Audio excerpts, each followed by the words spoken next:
My name is Nora Calloway. I am 31 years old. And the morning I found out my parents had sold my inheritance, I was sitting in a cafe in Edinburgh, Scotland, with a cappuccino in front of me that I had not touched and a notification on my phone from a property alert service I had set up 2 years earlier and completely forgotten about. The alert was for an address I recognized. My grandmother's house in Ashford, Kentucky. The listing said sold. Closed 3 days ago. Final sale price $340,000. I read it 4 times. Each time the words rearranged themselves into the same sentence. My parents had sold my grandmother's house. The house she had left specifically to me. The house I had spent every summer in from the time I was 5 until I was 18. The house with the green door and the porch swing and the kitchen that smelled like cedar. And something older underneath that I had never been able to name. Sold. 3 days ago. While I was in Edinburgh reviewing architectural drawings for a restoration project I had spent 14 months securing. I sat in that cafe for 37 minutes without moving. My cappuccino went completely cold. Then I opened my email and found something I had not expected. A message from an attorney named Helen Marsh. Sent 6 hours earlier. Subject line: your grandmother's estate. Please read before you call your parents. I read it standing up in the middle of that cafe with my coat still on and my cappuccino still untouched and 37 people moving around me who had no idea that everything had just shifted. Before I tell you what Helen's email said, and I will tell you every word, I need to take you back. To a farmhouse in Ashford, Kentucky. To a grandmother who kept a green ledger and a mechanical pencil, and had been paying attention since before I knew there was anything worth watching. If you are watching this right now, drop your city in the comments. I read every one. And if someone has ever taken something that was meant for you like this video. Now, back to Ashford. I grew up between 2 worlds. My parents, Douglas and Patricia Calloway, lived in Louisville. My father was a commercial real estate developer, the kind who looked at a piece of land and saw only what it could become after everything currently on it had been removed. My mother managed their social life with the same precision she applied to everything she wanted people to notice. They were not bad people. I have spent years trying to be accurate about that. They were people who had decided, early and completely, that value was measured in transactions. What something was worth. What return you could expect. What a thing could become if you stripped it down and started over. My grandmother, Ruth Calloway, my father's mother, measured the world in entirely different units. She had lived in the Ashford farmhouse for 43 years. She had raised 3 children in it, buried 1 husband in it, and kept a kitchen garden that she tended every morning regardless of weather, with the specific patience of someone who understood that things worth having required consistent attention. She also kept a green ledger. Every Sunday morning. Mechanical pencil. Her finances recorded in the careful handwriting of a woman who had worked as a bookkeeper for 31 years, and believed that knowing exactly where things stood was the only honest way to live. I spent every summer at that farmhouse from the time I was 5. Those summers were the only version of childhood I remember without effort. Nana Ruth taught me to identify birds by their calls. She taught me to read a property deed.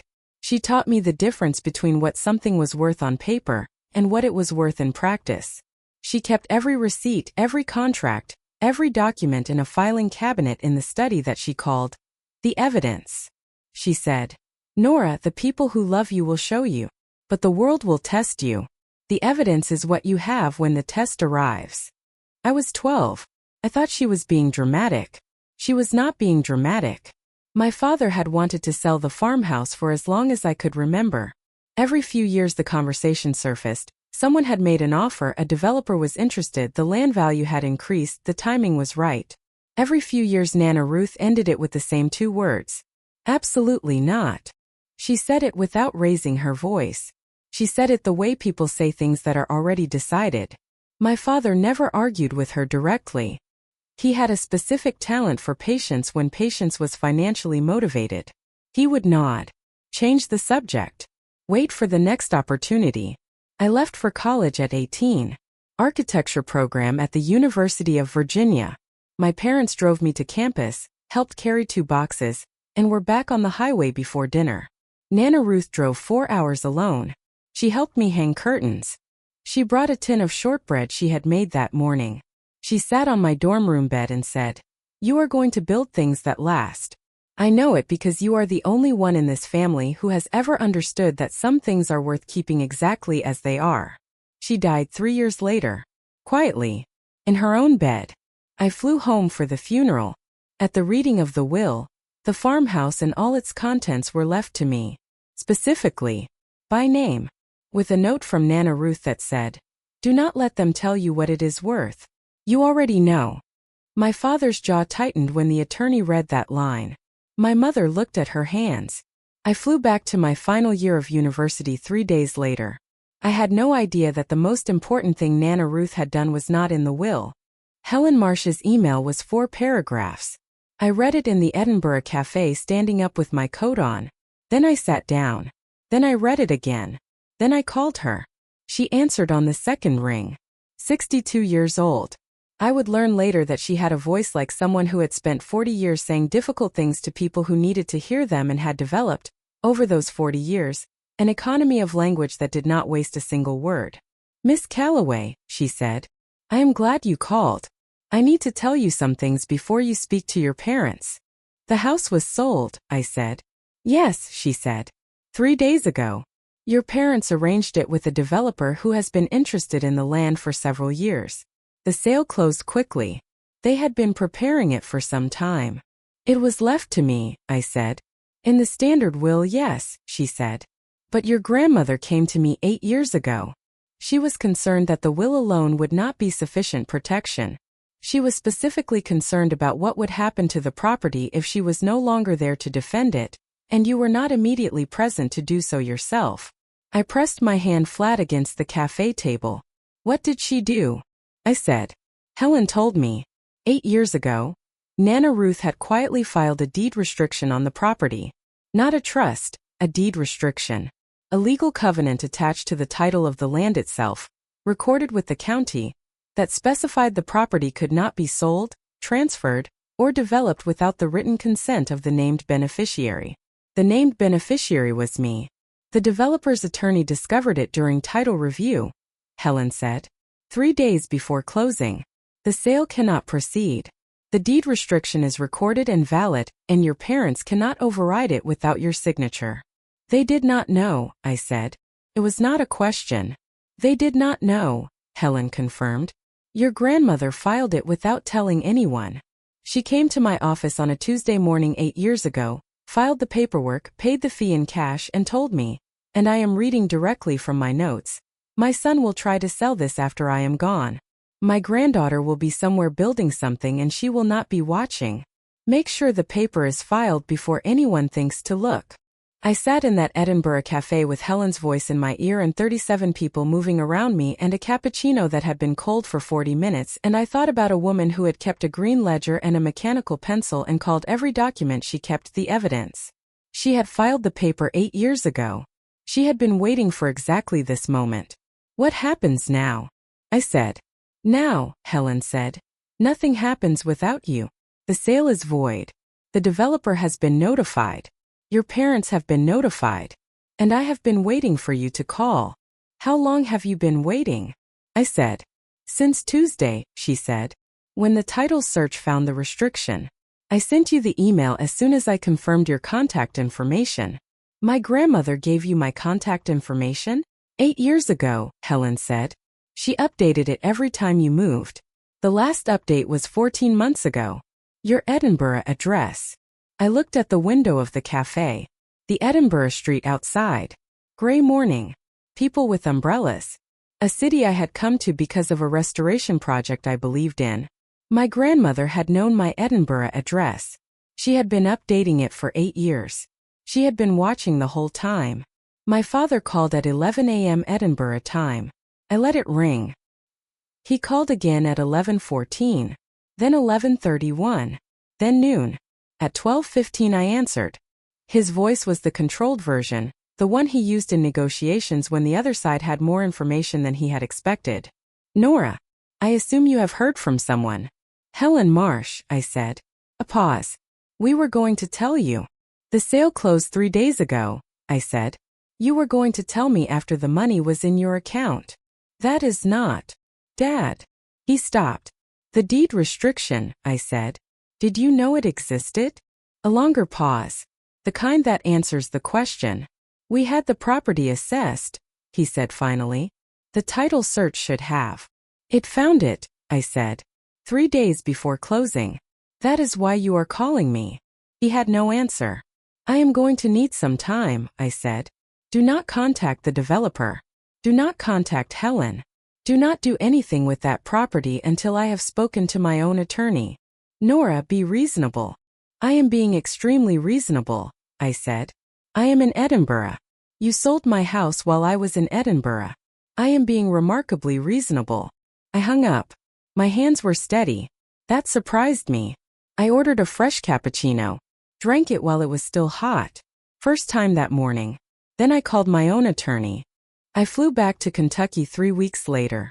Not immediately. Deliberately. I needed time to understand the full legal picture before I walked into any room with my parents. I needed my attorney, a woman named Grace, sharp and methodical, to review every document Helen had sent. I needed to understand exactly what my grandmother had built before I decided what to do with it. What Grace found going through Helen's files was more than the deed restriction. Nana Ruth had also maintained a separate file, 31 pages organized by year, going back 14 years. Every conversation she had recorded with my father about the property. Every offer he had brought to her. Every time she had said no. Every time he had tried a different angle. Dates, summaries, her own notes in green pen at the bottom of each page. 14 years of documentation. She had called it, in her own handwriting on the cover, the evidence. Grace read it twice. Then she looked at me over her reading glasses. Your grandmother, she said, was one of the most prepared people I have encountered in 40 years of practice. She was a bookkeeper, I said. She was a strategist, Grace said. I met my parents at the farmhouse on a Tuesday in November. The green door was still there. The porch swing still there. The kitchen still smelled like cedar and something older underneath that I had never been able to name. My father had arranged chairs in the living room. My mother had made tea that nobody drank. I set 2 folders on the coffee table between us. The first was Helen's file, the deed restriction recorded 8 years ago, my name as beneficiary, Nana Ruth's signature at the bottom. The second was the 31-page file. 14 years of conversations. Every offer. Every no. Every angle. My father looked at the second folder for a long time. She kept records, he said. She kept everything, I said. My mother's voice was careful. Nora, we were trying to be practical. The property costs money to maintain. You are abroad. It made sense to. You sold it without telling me, I said. You arranged a sale of property that was left specifically to me, in a will by name without a single conversation. We thought. You thought the title search would not find the restriction, I said. Or you did not know it existed. Either way, you did not ask me. The living room was very quiet. Outside I could hear the kitchen garden, wind through the last of the autumn plants. Nana Ruth's garden. Still there. I am not selling this house, I said. Not to the developer. Not to anyone. Nana Ruth kept this property for 43 years because she understood that some things are worth keeping exactly as they are. I understand that too. My father looked at the deed restriction. And if you had found the restriction before the title search? I said. If the developer's attorney had not caught it, what then? He did not answer. I need you to hear this, I said. Not as an accusation. As a fact. You tried to sell something that was not yours. Nana Ruth knew you would. She filed a paper 8 years ago and updated my contact information every time I moved, because she knew someday you would try and I would be somewhere building something and I would not be watching. My mother covered her mouth. She was right, I said. I was not watching. I was in Edinburgh. And she had already taken care of it. My father called 2 weeks later. Not the controlled negotiation voice. Something quieter. I found her ledger, he said. In the study. The green one. I waited. She wrote about you, he said. Every year. What you were building. Where you were. She printed things from the internet. Your projects. Reviews of your restoration work. I pressed my hand against my kitchen table in Edinburgh. She had a whole section, he said. Labeled Nora's work. Going back to your first project. I did not cry. I had learned from Nana Ruth that crying was a tax you paid when the evidence was not yet in hand. The evidence was in hand. She never told you, my father said. It was not a question. She showed me, I said. Every summer. Every phone call. Every time she said, you are going to build things that last. He was quiet for a long time. I am sorry, he said. For the sale. For not asking. For all of it. It was the most accountable thing my father had ever said to me. I know, I said. Thank you. What happens to the house? He said. I am going to restore it, I said.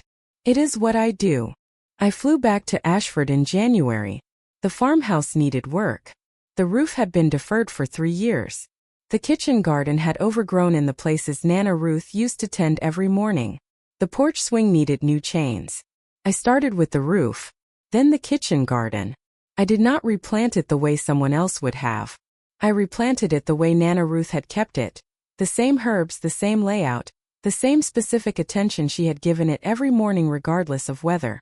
The green ledger was in the study where my father had found it. I sat at her desk and read it on a Sunday morning with the same mechanical pencil she had kept in the spine. Every page began the same way.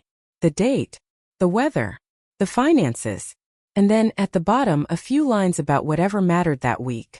The last entry was dated 6 days before she died. Nora is in Edinburgh. She is restoring a building the council wanted to demolish. She sent photographs.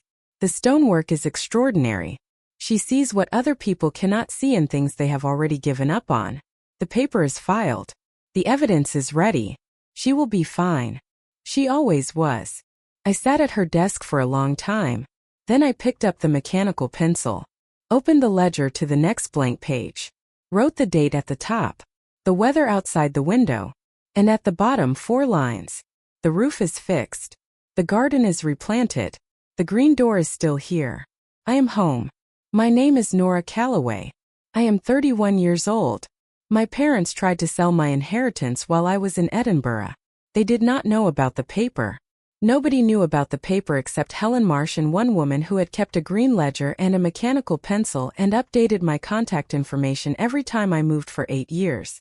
She filed that paper on a Tuesday morning. She paid the fee in cash. She walked out of Helen's office and went home and planted her kitchen garden and made shortbread and wrote in her green ledger and never once mentioned it to me. Because she did not need me to know. She just needed it to be done. That is not protection. That is architecture. The kind that holds without anyone watching. The kind that lasts because it was built on the right foundation by someone who understood that some things are worth keeping exactly as they are. I restored the farmhouse. I replanted the garden. I kept the green door. And every Sunday morning I sit at her desk with a mechanical pencil and I write the date at the top and the weather outside and at the bottom whatever mattered that week. The evidence continues. It always does. If someone has ever prepared something for you before you knew you needed it, leave one word in the comments. Just one. I read every single one. And if this story reminded you that the people who truly love you plan for your protection long before you know you need protecting, share it with someone who needs to hear that today. Subscribe. The next story is already waiting.